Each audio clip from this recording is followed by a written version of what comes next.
This is Lightning Power Lunch on the Lightning Audio Network with Dave Mishkin and Greg Linnelli. We're not just one look there, and we got a couple righties that can switch in and out. And if one wasn't generating much, we flipped it around. And right before that point, I had a heck of a look, but it set up what the goal we scored. So obviously a goal we needed, and it was big. The power play came through.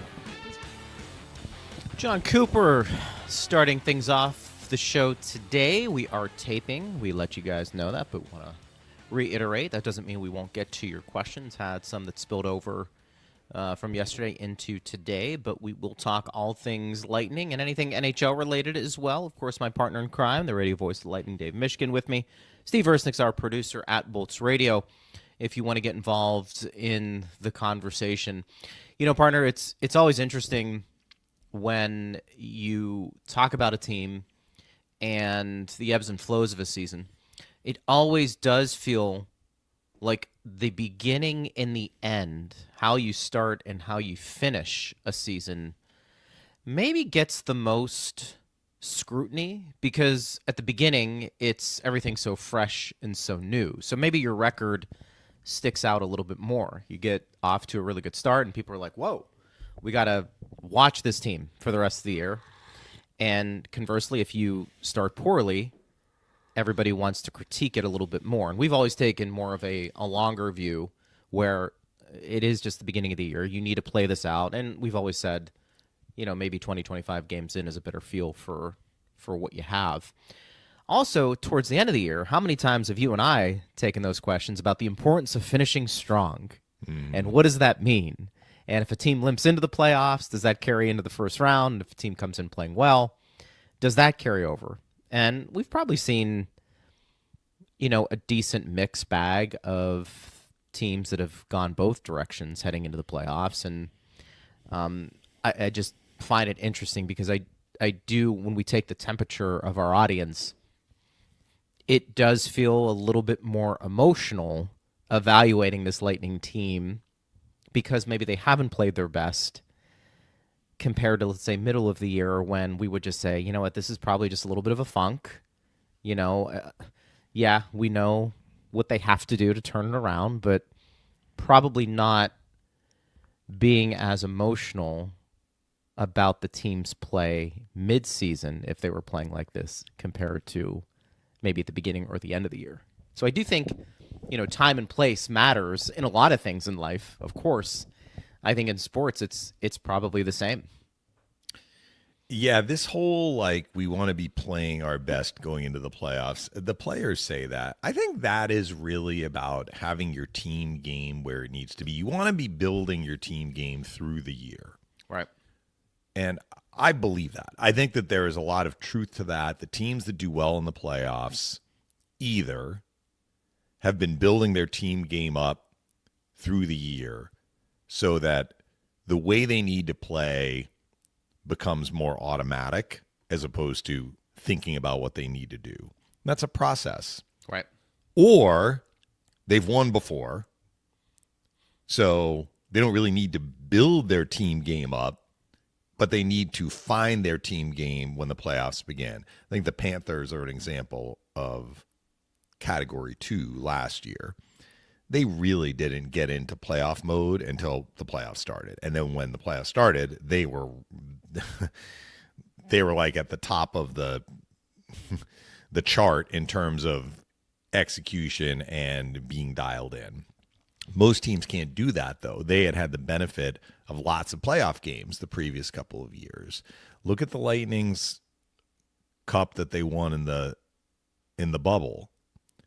That was a bumpy road through the regular season in the first half as the Lightning were changing some things around. They didn't get off to a great start in October. I remember when they went to Sweden, which was in early November, their record was worse than Buffalo's, the team that they were playing. And then they won both games, and that helped them. But they really didn't have everything click into place until right around Christmas. So that's half a season, basically. So I think that part is true. Particularly if you are trying to get your team to the point where we can play at a championship level. And if you haven't necessarily been at that level, or you haven't been at that level for a little while, the regular season is important for that. Yeah. The results, though, don't always follow, right? Like, I think if we look back at Cup winners, they don't all finish the regular season going like 6-1, right?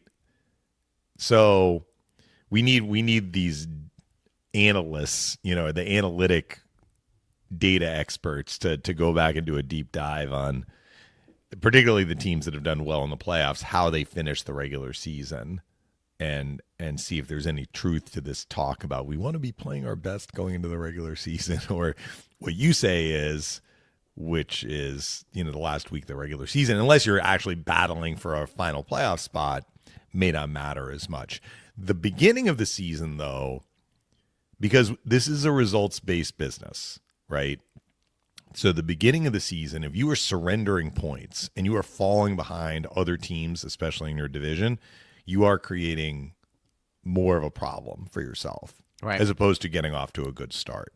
Usually like the last week or two of the regular season, unless you are in jeopardy of missing the playoffs and you absolutely need those points, if you've basically clinched a playoff spot, or you have, your playoff positioning, certainly if your playoff positioning secure, like where you're going to finish, I'm not sure how important it is to win all those games down the stretch. That's fair. Yeah. I mean, I think that's a good point.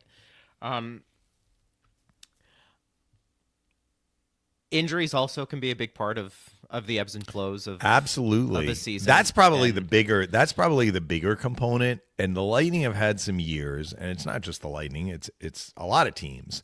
But I can think of a couple of years when the Lightning seemed like they were just in great shape going into the playoffs, and then with like a week or two left in the regular season, they start getting injuries.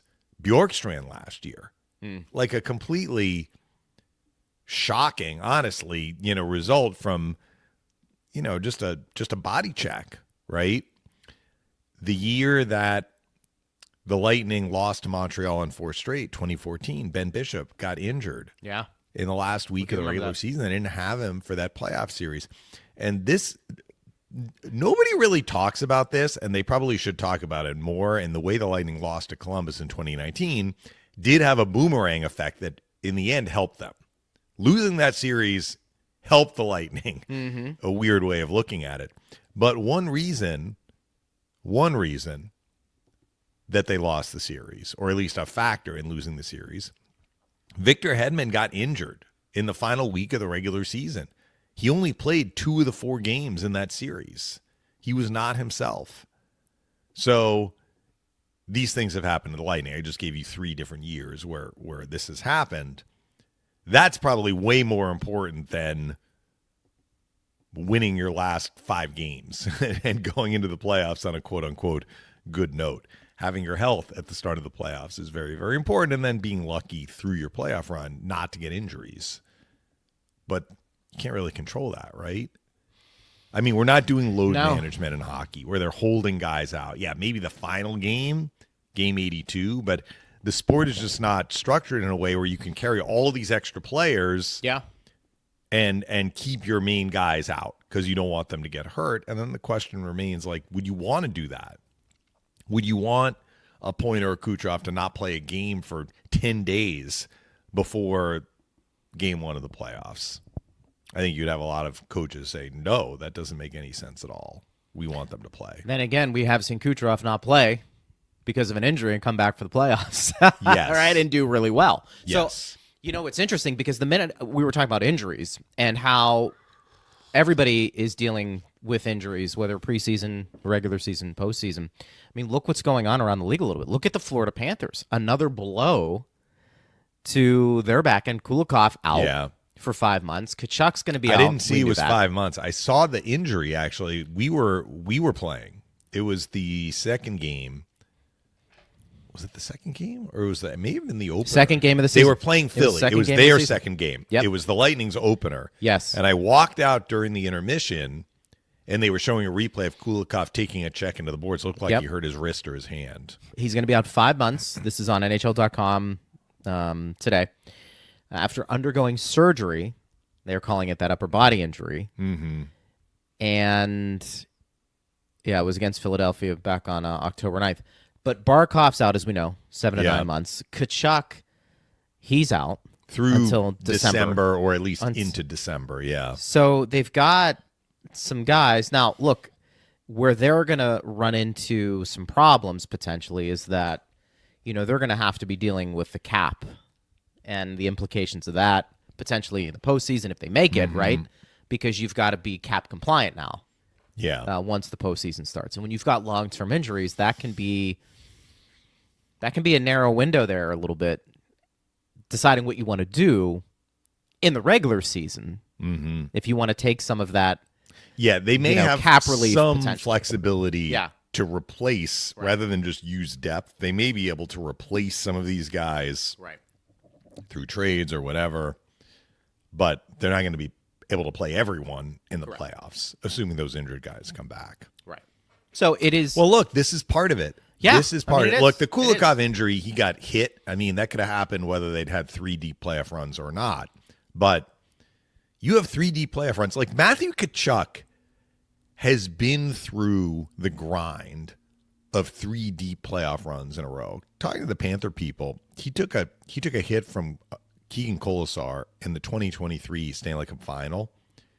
That was the first big injury that he sustained, and I feel like he just has not really been healthy since. That's probably overstating it. But, last year he missed the last third of the regular season. I thought he was building his game up in the playoffs. I don't think he was at his best in the Panther Lightning series, and the Panther people actually said as much when we saw them in the preseason, talking about their cup run. They're like, Matthew Tkachuk didn't really start to look like himself until maybe the 3rd round or maybe even the Stanley Cup final. So it's not easy to miss a bunch of time and then, jump right into the playoffs. So Tkachuk has felt the grind of 3 deep runs. The Kulikov injury could have happened whether they had 3 deep runs or not. And I don't know what to make of the Barkov injury. Was that a wear and tear situation? It was kind of a nothing play in a drill. But who knows? I mean, look, it's not easy on the body to play 82 plus another 20 3 years in a row with short off seasons. That's what the Panthers have been doing. That's why it's difficult. It's difficult to keep coming back again and again and again and again. So they have injuries, and we'll see how they manage it. They started 3-0. Everyone was like, rah, rah. We're cruising like a rocket ship to the top of the standings. Since then, they've lost 2 road games. They're 3-2. So I always believed that this season was going to be a little bit of a grind for the Panthers just because, they just want to get into the playoffs again. They're not as concerned as some other teams about Game 7 of the regular season, and they have a target on their back, and they have these injuries. So usually when they get pushed, we saw this last year in the regular season, when they get pushed like, we're 1-3 in our last 4, they turn it around. We'll see how they do this year. The Lightning have to worry about themselves, right? I mean, they can't worry about the Panthers. I guess we should have started in terms of like if the Panthers are doing well or not. No, it's just I know, and people get annoyed sometimes when we bring up the Panthers, but the reality is they're in the division, they're defending Stanley Cup champs, and they have a lot of major injuries. Right. Yep, for sure. I guess we should have started with the big news of the day that starting goaltender Phoenix Copley. No, I'm joking. I hadn't noticed until yesterday that he spells his name differently than the city. Did you know that? Isn't that amazing? I did notice that. I mean, I'm a bad speller anyways, but yes, I did pick up on that. Well, his parents are probably like, we want to name you after a city, but not exactly like the city. We're switching the E and the O. That's right. Yes. A little different. I didn't actually have to spell his name at any point in my writing.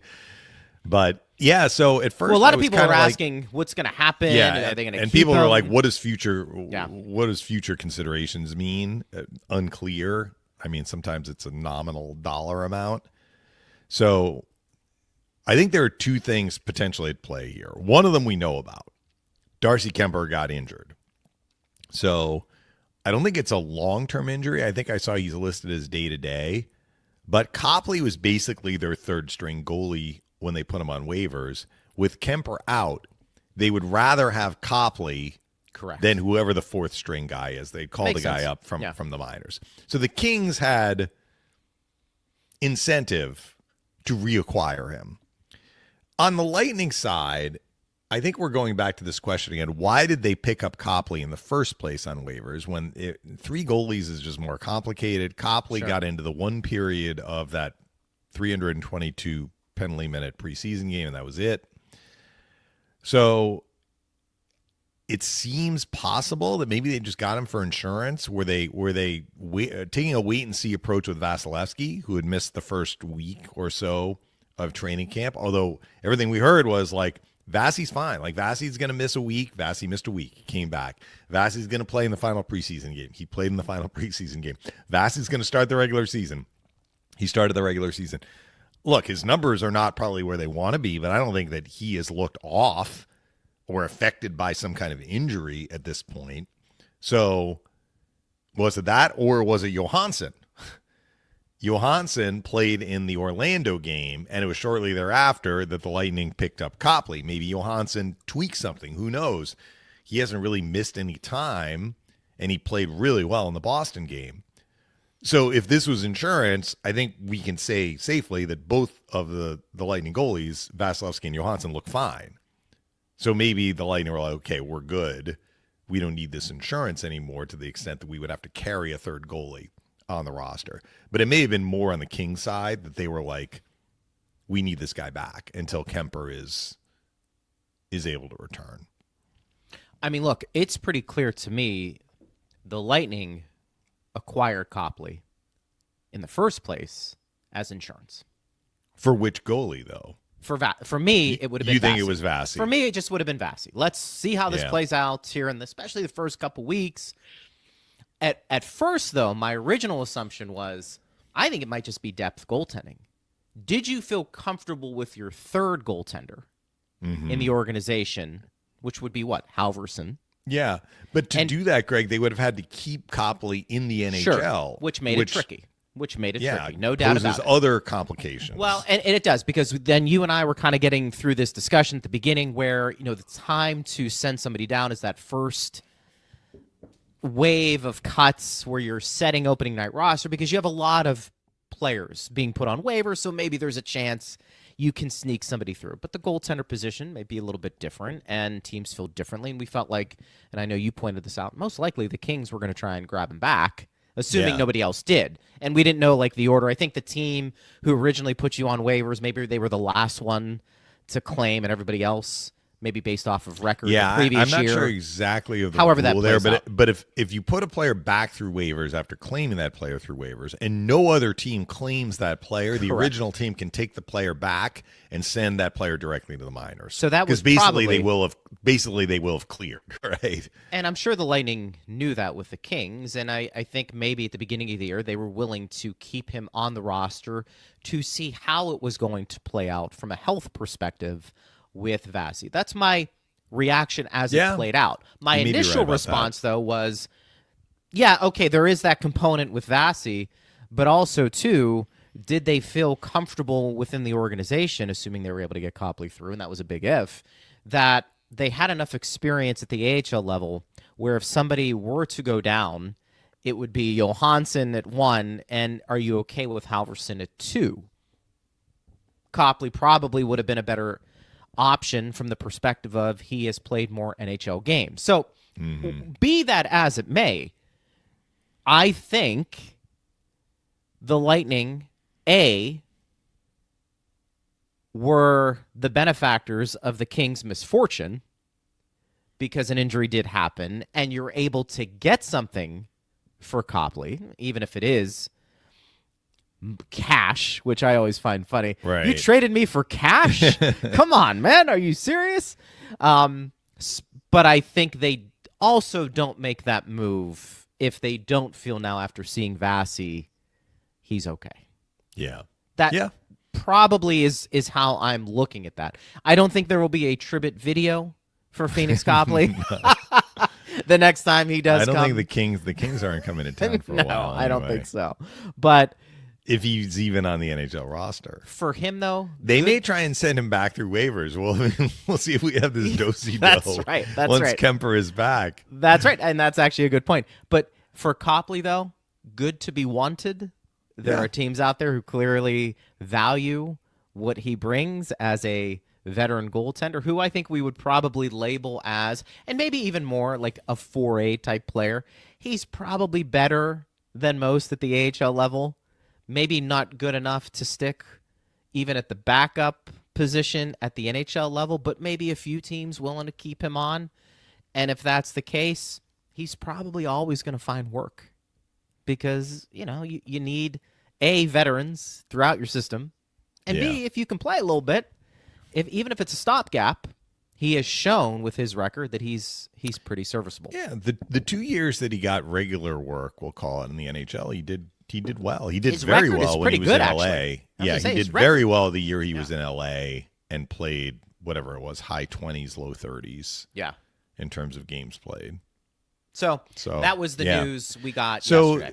So look, it looks like Crozier is going to miss some time in that John Cooper said he's not going to play Friday. Yeah. So Copley is off the roster. That opens up a spot. If Crozier goes on IR, and I don't know that he's going to go on IR. I don't believe the Lightning have made that transaction yet. And they have another defenseman. They have Darren Radish. They may head into this weekend with basically just one extra player. Basically, if Crozier goes on IR, the Lightning have a roster of 21. We talked about why they did this last year, to create some cap space that is less important this year for the reasons that we talked about with the playoffs, right? And Julian said as much. You do want to have some cap space in case you want to make a move at the deadline, but that move at the deadline has to work moving forward beyond the regular season, right?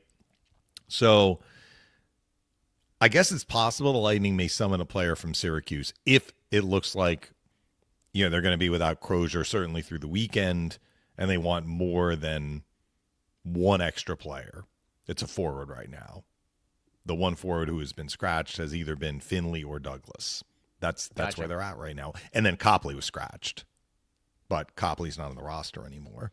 So we'll see if any news comes down the pike between now and the game tomorrow. It is a back-to-back, so just for logistical purposes, it may make sense for the Lightning to add a defenseman if Crozier's not going to be able to play either game this weekend. And based on what Coop said after the Washington game, my hunch would be that he's going to certainly miss the games this weekend. Those ankle injuries, they can be tricky. Tell me hopefully it's not longer than shorter, but we'll see. You feel for Crozier because, I did at least make a big deal about being up here and playing regularly. And even last year, could you have made the argument that he was one of your top 6 or top 7 defensemen? It was just more of a numbers game potentially. He was stuck in that space. And now he gets an opportunity here, and I think he's looked good early on, for sure. No doubt collectively the Lightning as a unit want to be a little more consistent. But when you're basically talking about a rookie on the back end, I think he's done pretty well. He's been gritty. He's been in the right place at the right time for the most part. I actually think his game offensively has been a little bit better than I thought in terms of just getting the puck to the net or making a quick decision.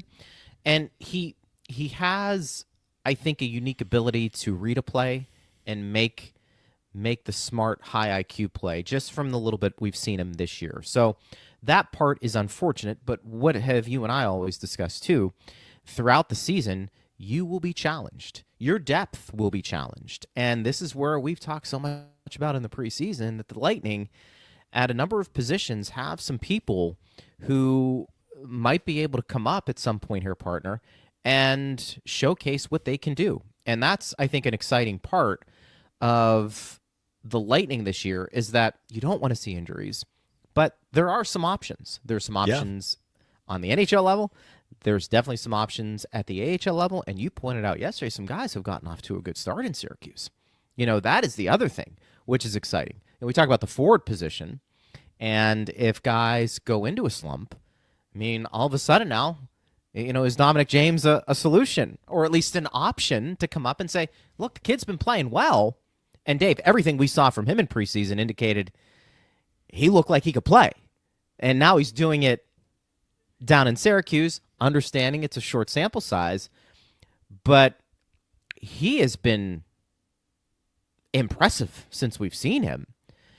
Now, if somebody is slumping or if somebody is injured, you could go to them and say, okay, well, let's bring him up and see what he can do.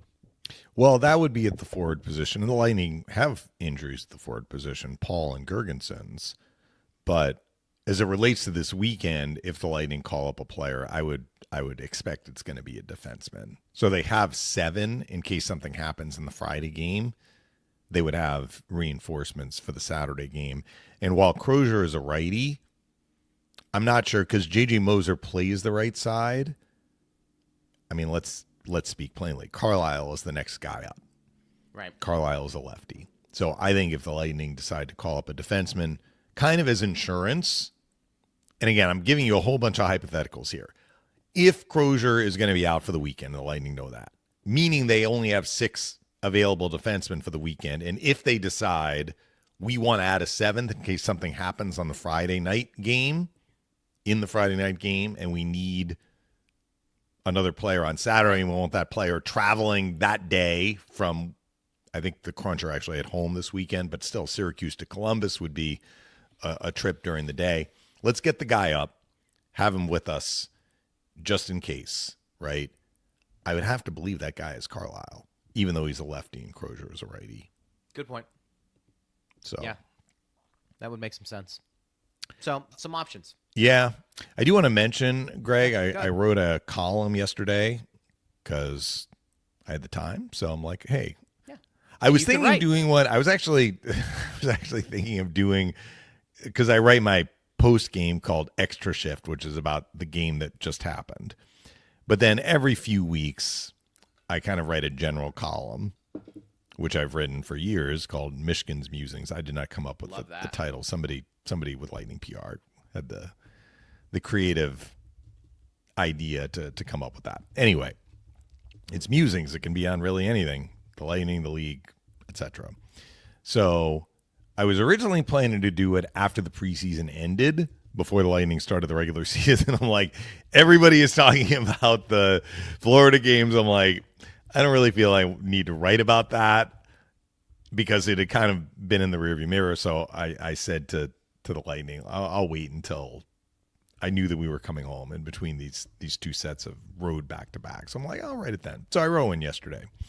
And I hadn't realized this last year when the regular season ended. So I wrote about the importance of team defense, which is something we talk about a lot on this show. So people who listen to the show, watch the show, there's nothing in that column that they didn't already know. In fact, I'm probably going on more about it when I'm speaking.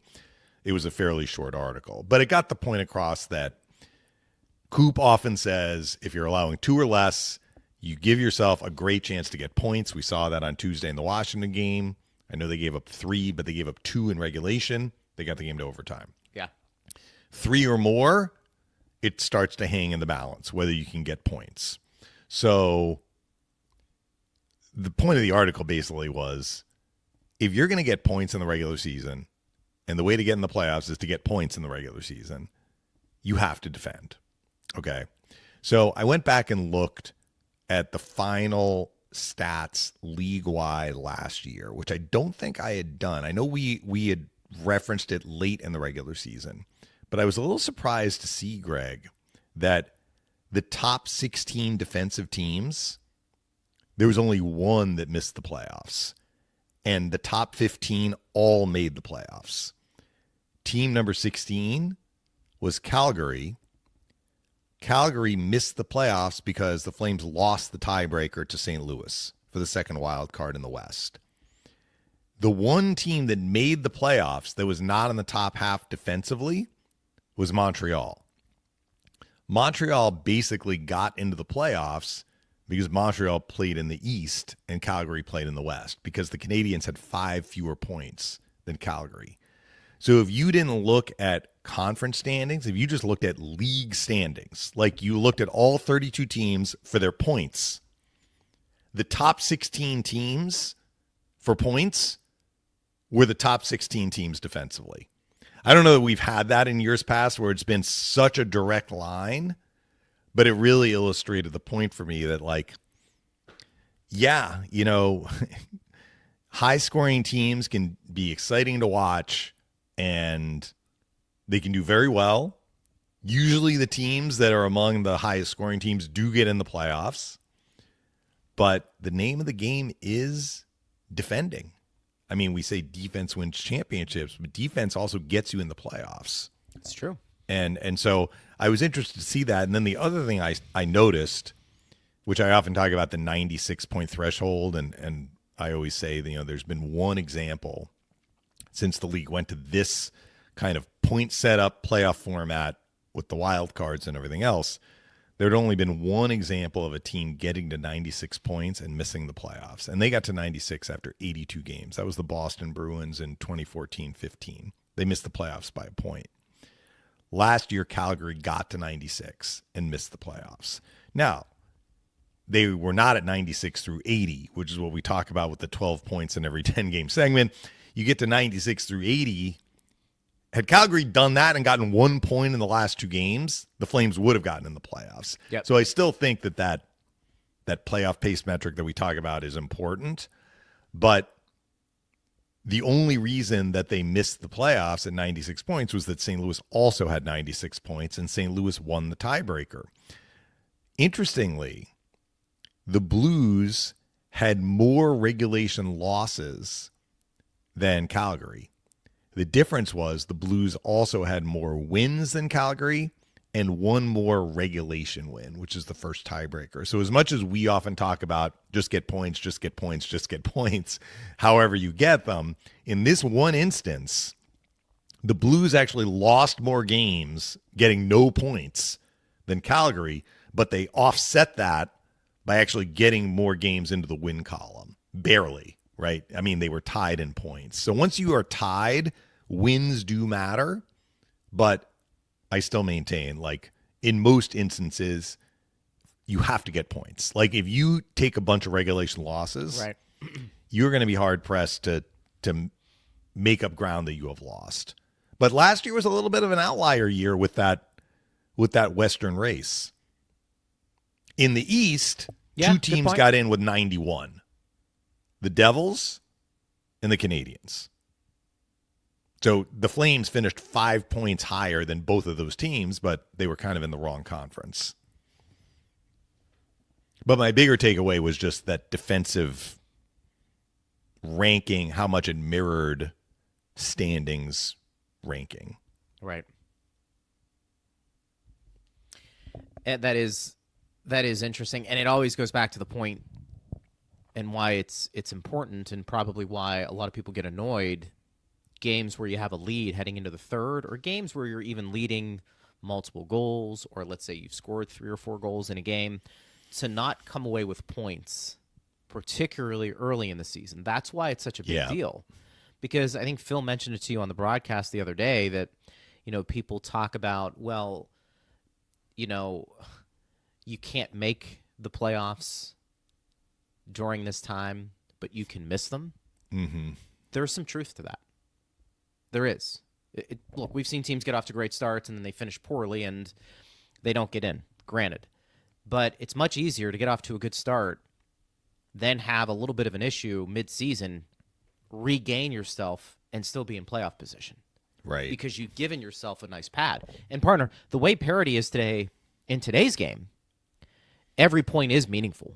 I mean, it really is. You almost have to look at today's NHL differently than, you know, pre-salary cap, because the parity forces teams to take game 49 just as seriously as game 32 in a lot of ways. And I'm not even telling you I think that's good for the game. I know we all want competition and we want to make things tight and we want to have interest and make the regular season what it is. I actually think in most sports leagues, the season's too long. I think it's hard to have a certain standard for 82 or 162 or whatever league you play in. I think it's extremely hard. And then you factor in there's a cap on top, and that means more parity. I mean, it's just a long season, and that forces coaches and players to do more of win this game at all costs. And 25, 30 years ago, obviously you wanted to win games, but blocking shots. There was less parity for sure. Yeah. The teams that struggled, you kind of knew. You did. There's not it a was night rare off. for the Oilers of the mid-'80s would go into a game against, particularly if they were at home, against a bottom-dwelling team and lose. Because their talent just allowed them. They might have a lapse. They might give up a goal or two that they're not crazy about, but they could just basically, flex their muscle and coast a little bit, 7 right? goals. Yeah, coast a little bit. And like I said, this isn't. I know I'm going off on a little bit more of a rant, and I want to get to some questions. I don't know. I'm not saying 30 years ago when you had more of the elites and the bottom dwellers that it was a better game. But I don't know if today's game is better than what it was 30 years ago. It's why it's kind of refreshing to see teams like Tampa Bay and Florida have the success they've had in the postseason, because not that you're public enemy number one, but there's definitely more of a target on your back when you're a team in a parity-driven league and you can run through the playoffs like they did because it's so hard to do. That, to me, is refreshing to see. But I kind of like having, in the old days, the Red Wings were so much better than everybody. It was fun to try and beat them. The Avalanche. Today, we're talking about the East being completely wide open, and maybe there are 10 teams that can win the Stanley Cup this year. And a lot of people would say, that's great for the game. It's great for the game. Yeah, it's great. It changes every year. And I don't know. I don't know how I feel about it. Well, it's great for the fan bases around the league because that's for sure. You have hope, right? I mean, I think that being a baseball fan of a team that's not good is tricky because that team might be completely out of it by, they play 162 by game 100. There's no hope, right? Sure. So you're kind of rooting just for small successes in the final 62 games. I don't disagree with you. I actually have, in my younger years, when I was paying more attention to more sports, which I freely admit I don't as much anymore. But I remember following leagues where you had high-end teams, and I'll explain why and why I like the high-end teams. So, March Madness in basketball, everybody loves the upsets, right? And I remember having a conversation when I was in college at the start of March Madness with somebody who's like, I actually like it when the top teams do well in March Madness. I was like, what? Everybody loves, when the 16 seed upsets. He's like, yeah, but they have excellence. Like, there's excellence to what they have done through the season. And I like watching high-end play. I'm like, okay, well, that kind of makes sense. And as I thought about it, like, back when Joe Montana and Jerry Rice were teaming up for the 49ers, I mean, I didn't grow up in San Francisco. It's not like I had any allegiance to the 49ers, right? But Sure. they were a terrific team in the late 80s into the early 90s. They won some Super Bowls. They won 2 in a row at one point. And I guess they won 2 of 3 if I'm remembering right. But the point is that I loved watching that team play because they were so surgical in how they could make plays and move the ball down the field. So, like, I understand as somebody who's not, like, committed to a team where you kind of have skin in the game, you're just watching to watch, appreciating excellence, right? I mean, I know Brady has been at times, should I use the word controversial? Not everybody loves Tom Brady, right? Maybe because they just don't like the Patriots or they didn't like the Patriots. I think here in Tampa, people do like Tom Brady based on... Hard not to like that guy. Well, I mean, but you know what I mean? He like, wins. He wins. When the Patriots were doing well every year and often winning Super Bowls or getting deep in the playoffs, For sure. Like people reveled when the Patriots lost to the Giants, right? Well, that is true. That is so true. There was a little bit of like, you know, a little anti-Brady. Maybe it was more anti-Belichick. But like, I loved watching Tom Brady play because it was like, he's one of the, if he wasn't the GOAT, one of the best. like there is a reason. It's not just the winning, it's what he did in the position. So I think that there is something to like the anti-parity argument in that regard. And maybe you can enjoy excellence and individual excellence and still have parity. I mean, but I think for fan bases in a league, parity is good because every team and every fan base has hope going into a season. It is good. But you're right. But if you don't, it also can be good because you're engaged because you want to see Brady lose in this example. I mean, you could the anti-Brady pick another crowd, game. Yeah, yes. the anti. I mean, but that can still draw because what that greatness does, you get a chance to see history every game. Mm-hmm. I mean, there were seasons when he was, breaking records and multiple winning seasons, Super Bowl rings. I mean, we're watching this and saying, I want them to lose every single game. And I can tell you, somebody who grew up in Pittsburgh, yeah, they beat the Steelers a few all the times time. in the And playoffs. the Steelers, a lot of people felt like during that time, had some really good teams. What was the one roadblock? It was the Patriots. It was Belichick. It was the hoodie, right? And it was Tom Brady. I think that's good for sports. I do. Parity's good. I also think it's fun to root against the very best who's dominating your game. And, look, the Bulls of the 90s. A lot of people love Jordan, obviously. I mean, who wouldn't? But, it was fun watching teams try to take down the very best. And that, I mean, I watched basketball a ton during the 90s, and a big part were those Bulls teams. And you wanted to see who was going to knock them off. The last thing I'll say, and this is the other side of the coin of this argument, like I haven't really followed the baseball playoffs that carefully, but I am aware of what is happening. And when they reached the final four teams, I saw my daughter over the weekend because, I was up in Boston. She's going to school up there. And I was like, yeah, the baseball playoffs are going on. I'm like, it's pretty interesting because three of the four teams are kind of, if they aren't new to the dance, they have not really tasted these heights in quite some time. She's like, who are the four teams? I'm like, well, Toronto hasn't won a World Series since the early 90s. You're right. Seattle has never won a World Series, never even been to a World Series, even though they've had periodically some good teams. Like the Dodgers have, and they are the defending champs. Yeah. But then you have Milwaukee. I'm like, I remember when I was a teenager, the Brewers made the World Series and lost to the Cardinals. I just saw a series on that, by the way.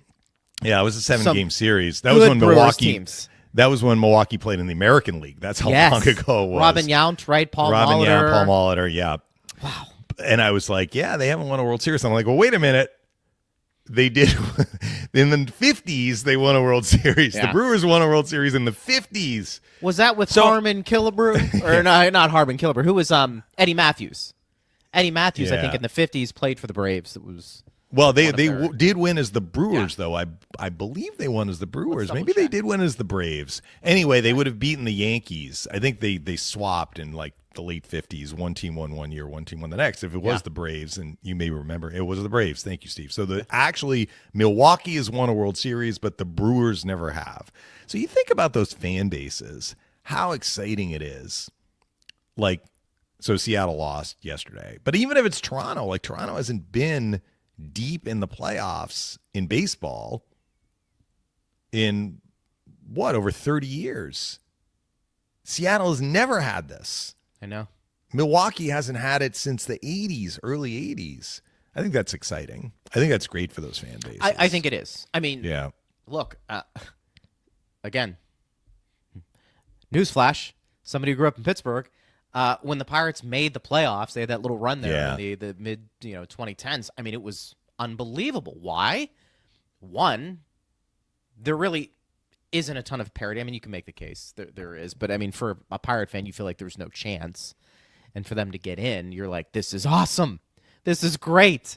But you basically know every year they're not going to have a chance, say for a few seasons, because. A's is spending $230 million. They're spending 40. Now, that's not the cap, and with that, sometimes you can lose interest in the sport as well if you feel like your team has no chance, and that's also part of the situation. By the way, I have to share the story with you. Yeah, I know go we've kind of gone off Yeah, topic here, The but it's an off day. The Lightning are actually skating in about 45 minutes, but we pre-tape because we're getting on the airplane.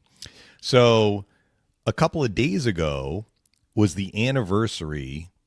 It would have been 33 years of Game 7 Pirates Braves in Atlanta, where the Braves won in the bottom of the ninth. Sid Bream gets it. Yeah. So why? But I'm telling you this because they had like a round table. Andy Van Slyke was there, who was a great player for the Pirates.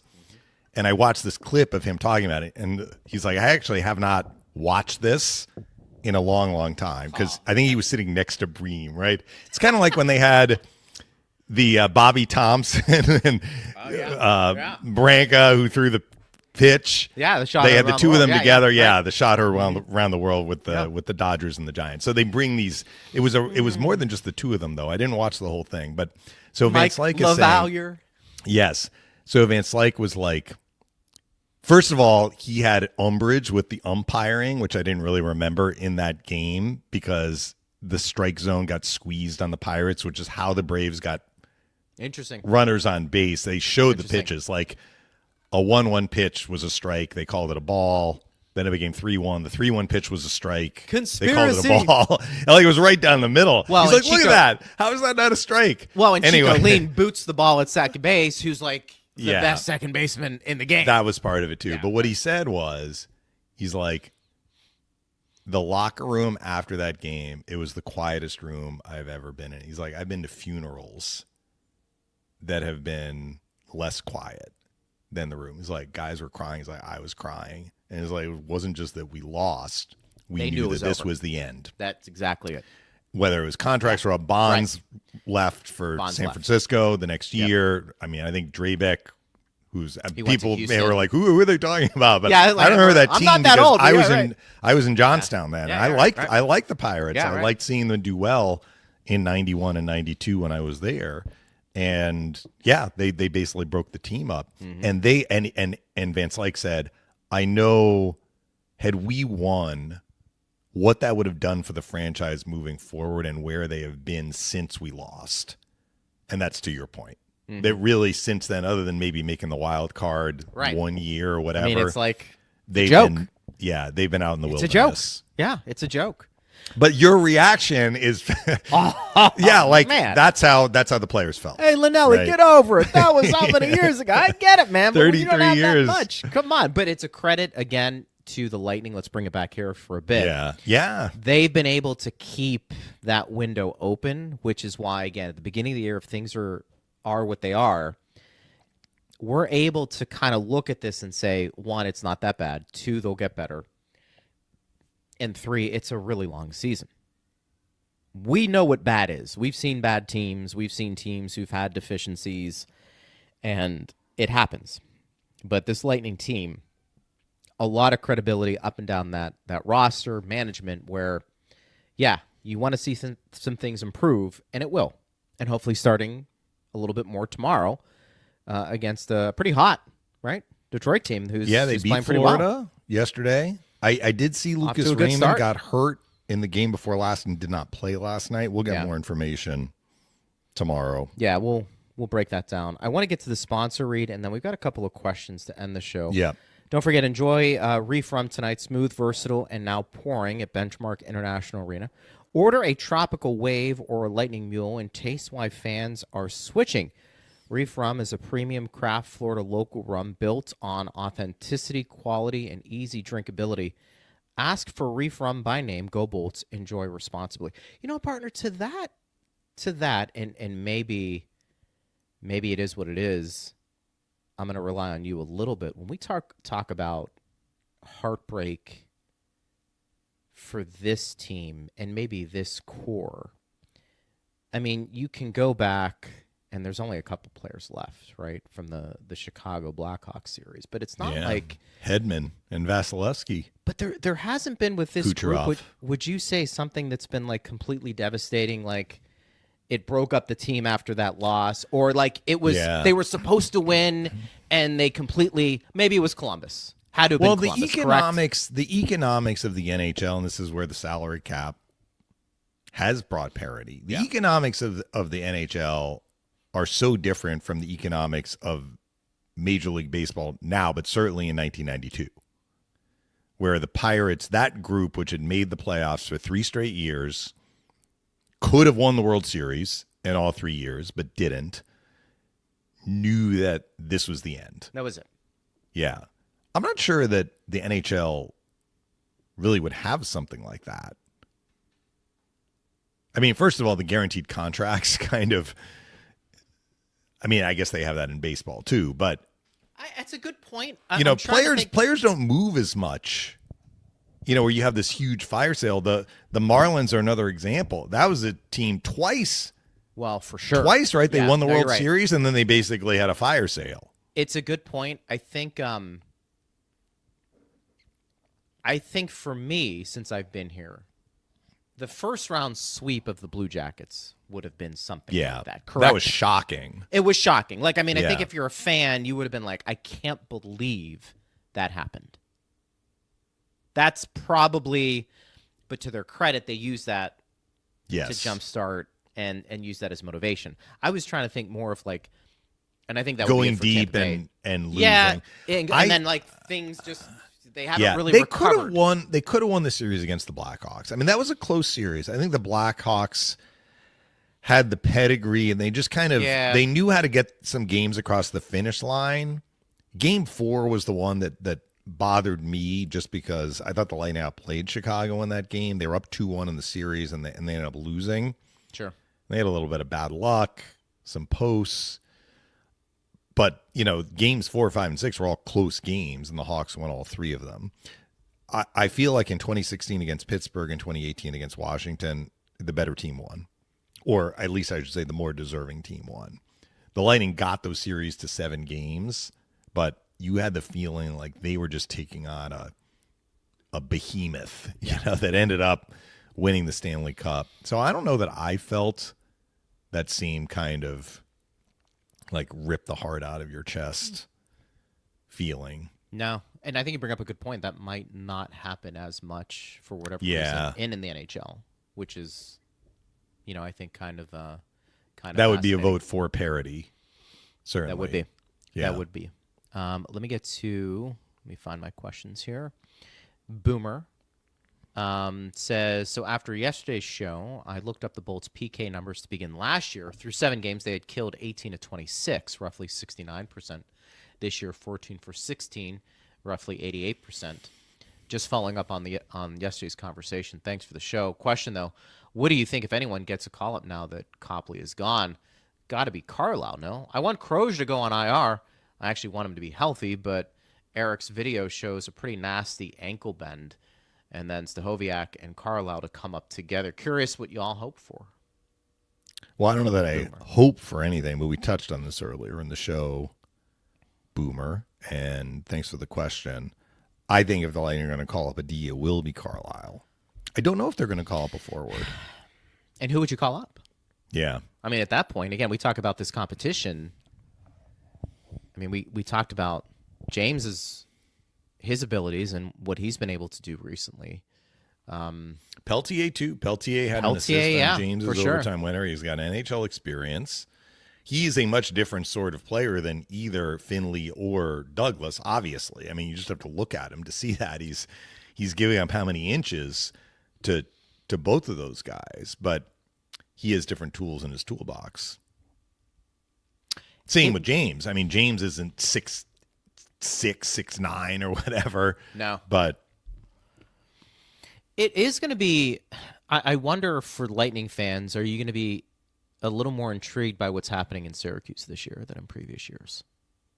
Are you looking at the box score more because you have actually some younger players who may make an impact and, more importantly, may have a future? Yeah. You know, I've noticed that, and it's like this in baseball too. You know, if you have a veteran minor league team, you know, it's made up of guys who are not journeymen, and you can only have a select few of that in the AHL. I get that, but there's no high-end prospects or nobody that's catching your eye. You're not really following it a ton. You know, you're kind of glancing at it. Maybe you're looking at the goaltender, because usually the goaltender is somebody you've drafted and developed. Not all the time, of course, but I wonder, though, this year, is there going to be more intrigue, not only with Tampa Bay, always, but with Syracuse, because of the players we have talked about. I mean, we just rattled off a handful of players, but it's not a surprise that this is probably also to maybe the deepest team they've had in a few years. And so I'm curious how that translates, not only to their record down in Syracuse, partner, but are more people inclined to follow what's happening down there? We'll have to hear from our fans and I'd be our curious. fans of Our fans. Yes, if Our you were fans. a listener to Power Lunch or a viewer of Power Lunch and you were paying more attention to Syracuse this year, let us know. Joe asks, do you think Geeky eventually gets a chance to play in the top 6 this year? Look, I think Connor Geeky's trajectory is going to be in the top 6. Are we making too much of it? Are we making too much of like where he plays right now? Well, right now, yes. I like him at center. I think he has the ability to skate a little more freely at center. That's what I've noticed. But when you're at center on this team, you are probably going to be certainly in a bottom 6 and right now in the fourth line. The fourth line does not play as much. So he has to make the most of the minutes that he And then is we get getting. into that sensitive conversation about a younger player being buried to a degree. But you know what, Greg? I don't want to have that conversation because You don't buy look, we can say Point and Kucherov have not gotten off to a great start. Fair enough. I thought Point had a better game against Washington. We have faith they're going to figure it out. What did work over the weekend into Monday, Tuesday, basically, what did work was the middle 6. The middle 6 looked good. Gord, Bjorkstrand, and Holmberg had dynamic qualities to how they played, especially against Boston, but also against Washington. They did what they needed to do against Washington. Did you notice the Lightning did some quick changes as the road team? You don't get last change. Lightning did some quick changes. They tried to get the Gord line out there in a defensive situation, basically. I don't know that they're going to be the Lightning's shutdown line. I don't even know if they're going to stay a line. But right now, that line is looking really good. So I'm sorry, you are not going to say, well, we have this young prospect and we need to give him more minutes at the expense of this other line that has played really well for you. That's what's going to take precedence. And you figure out the other puzzle pieces the way you figure out the other puzzle pieces. Now, fans may be like, well, he needs to play with Cirelli and like he did last year. Look, John Cooper will make those decisions. Cirelli, Gensel, and Gonsalves also had a good 2 games. They did. They were on the ice for 3 goals for. So that's the way I see things right now. 30,000-foot view. The Lightning gave up. They didn't give him up, but they made a trade. They traded a stud defenseman, Mikhail Sergachev, to get J.J. Moser and Connor Geeky. They acquired those players for a reason. They wanted a blue-chip forward prospect. They got one in Connor Geeky. Do I think that his long-term trajectory is in a top 6 role? Yes, I do. But ultimately, you know, as I often say, I don't have a crystal ball. I don't know if that is going to transpire exactly the way I just said. Right. But right now, I actually like him at center. I haven't talked to him about it. When I get a chance to, I may be like, how do you like playing center? He'd probably be like, that's my natural position. I love playing center. Even if it means you're only getting single-digit minutes. And you're like, well, you know what he would answer, how he would answer that, you know, team guy. But I'm sure he's not thrilled about, you know, having more limited minutes, but if it means that he can do more of what he does well by, and I use this term again, skating freely at center, I think that's going to be good for him. I like your point. I guess the fan didn't really say, why isn't he playing in the top No, he six? just I asked, think do it you was more think? just like, is he at some point this year? There's always a chance. There's Yeah. always a chance, as they say. All right, so partner, tomorrow we will be live. Yep. Lightning will be And, wrapping up their skate in Okay. Detroit Gotcha. and getting ready for another back-to-back. We'll get ready for the game tomorrow night as well. Get those questions in at Bolts Radio. I know Jim in Jacksonville is always on top of the schedule. I happened to notice this. Jim, I'm sure, was already on top of this. But after the Lightning play the 2 games this weekend, the next 8 are all against the West. Gotcha. Some at home, some on the road. So they're going to start seeing the other conference. You have talked about how you feel the West is deeper. I mean, some of the teams they're seeing were non-playoff teams last year, but that'll be an interesting test. And, of course, that includes a trip out to Utah, Colorado, and Vegas in early November. Makes sense. Yeah. Partner, great job. Yeah, you As too. always. Good talks. Thanks, Steve Ersnick. Thanks to you for listening. We always appreciate you guys. I'm Greg Linnelli. You've been listening to Power Lunch on Lightning Radio.